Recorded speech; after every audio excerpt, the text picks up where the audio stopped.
Nous nous intéressons aujourd'hui à une nouvelle fonctionnalité de l'application Rico 360 Tours qui s'appelle générateur de contacts. Alors, qu'est-ce que c'est que le générateur de contacts? Donc, l'objectif de cette nouvelle fonctionnalité, c'est de vous permettre de récupérer les coordonnées des visiteurs qui accèdent à vos visites virtuelles. Donc, si je me connecte à l'espace client, vous voyez qu'ici, j'ai plusieurs tours qui ont été réalisés. Je vais en sélectionner un. Et comme vous le savez, dès que vous avez fait votre prise de photo, vous avez immédiatement accès à un URL de visite virtuelle qui peut être partagé sur votre site ou directement par mail à vos clients. Et lorsque la personne ouvre cette URL, eh ben, aujourd'hui, elle accède à l'ensemble des panoramas de la visite. C'est-à-dire qu'elle ne va absolument pas être restreinte dans sa navigation au sein des différents panoramas. C'est un cas d'usage qui va correspondre dans bien des situations, mais pas à toutes. Parfois, vous allez souhaiter que les visiteurs soient obligés de s'identifier, de laisser ses coordonnées avant de pouvoir accéder à l'intégralité du contenu de la visite virtuelle. Et bien ça, c'est maintenant possible grâce à la fonctionnalité de générateur de contacts. Alors, comment ça fonctionne? Si on retourne sur l'espace client, donc depuis l'ordinateur, et que vous ouvrez ce tour, vous avez le bouton de modification en rouge sur lequel je vais cliquer. Et là, vous voyez dans les menus que j'ai un nouveau menu qui s'appelle générateur de contacts.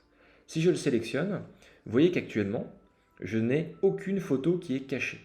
C'est normal, comme on l'a vu ici, j'ai actuellement une visite virtuelle où je peux accéder librement à l'ensemble des panoramas à partir du moment où j'ai eu l'URL.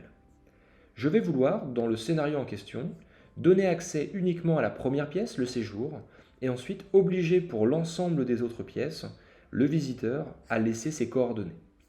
Alors, comment je vais faire?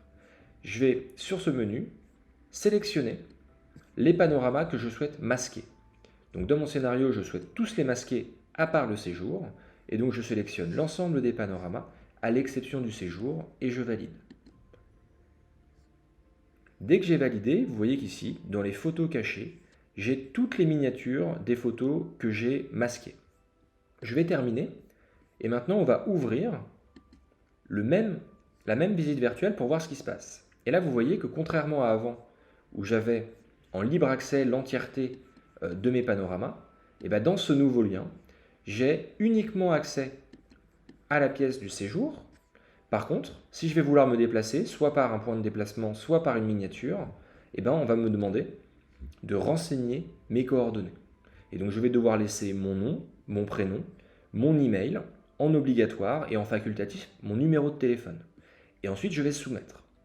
Qu'est-ce qui va se passer lorsque je vais soumettre? En tant que visiteur, je vais recevoir par mail l'URL de la visite virtuelle qui fait apparaître l'ensemble des panoramas. C'est-à-dire cette URL-là, où on va me laisser libre accès à l'ensemble de la visite. Et au même moment, lorsque ce formulaire aura été rempli, l'ensemble des membres de l'équipe, ou uniquement certains membres, on va le voir, va recevoir les coordonnées du visiteur. Alors, on retourne sur notre espace client, sur modification, sur générateur de contacts, et là vous voyez qu'ici j'ai un onglet destinataire. Cet onglet destinataire, il va m'être utile pour sélectionner, si je suis plusieurs sur mon équipe, les membres qui vont recevoir les coordonnées du visiteur. Si par exemple vous êtes plusieurs sur votre équipe et que vous avez certaines personnes qui gèrent certains biens et d'autres qui en gèrent d'autres, vous n'allez pas vouloir que votre collègue qui ne gère pas cette propriété reçoive les coordonnées des visiteurs. Vous allez vouloir simplement que vous receviez les coordonnées. Et bien ça, vous pouvez le paramétrer dans cet onglet destinataire en cliquant ici. Vous avez le choix, soit par défaut, l'ensemble des membres de l'équipe recevront par mail les coordonnées des visiteurs, soit vous pouvez sélectionner uniquement les personnes qui vont recevoir. Et ici, moi, je vais me sélectionner uniquement, de sorte que je ne sois le seul membre de l'équipe qui reçoit les contacts des visiteurs.